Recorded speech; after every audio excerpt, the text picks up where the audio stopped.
आज मी परत घरी चालल्या कारणाने मम्मीने छान अशी डब्याला भाजी बनवून दिली होती. एकदम मस्त बनते. तुम्ही पण करून बघा. इथे बघा लसूण, मिरची, जिरे हे छान असं जाडसर वाटून घ्यायचं आहे मिक्सरला आणि त्याचप्रमाणे इथे हरभऱ्याची डाळ होती जी रात्रभर भिजत घातली होती. ती पण जाडसर दळून घ्यायची आहे मिक्सरला आणि इथे पहा जास्त बारीक नाही करायचंय.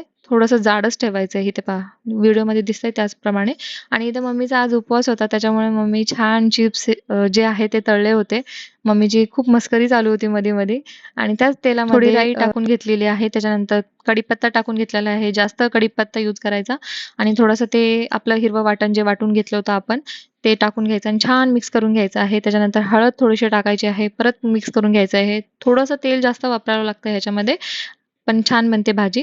त्याच्यानंतर थोडंसं मीठ टाकून घेतलेलं आहे आपल्या चवीनुसार आणि ते पण छान मिक्स करून घेतलेलं आहे. त्याच्यानंतर जे वाटलेलं हरभऱ्याची डाळ आहे, ती पण आपण टाकून घेतलेली आहे आणि छान पद्धतीने मिक्स करून घेतलेलं आहे. आणि आता या भाजीला 10 ते 15 मिनिटं छान शिजवून घ्यायचं आहे. मध्ये-मध्ये झाकण काढून त्याला छान हलवून घ्यायचं आहे, नाहीतर भाजी करपते. आता भाजी झालेली आहे. भरपूर अशी कोथिंबीर त्याच्यामध्ये वापरायची आहे. खूप छान लागते भाजी. तुम्ही नक्की ट्राय करून बघा. आणि इकडे मम्मी छान अशा चपात्या करत होती.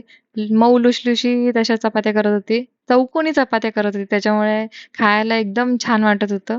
दोघांचं कॉम्बिनेशन खूपच भारी होतं. नक्की तुम्ही करून बघा. खूप क्विकली होते. इझिली डब्यासाठी घेऊन जाऊ शकतो आपण.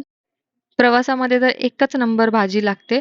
तुम्ही नक्की ट्राय करून बघा. हे बघा इथं किती छान अशी चपाती मऊ-मऊ, लुसलुशीत आणि फुगलेली टम्म. बघा या मंडळी जेवायला तुम्हाला आवडली असेल नक्की करून बघा.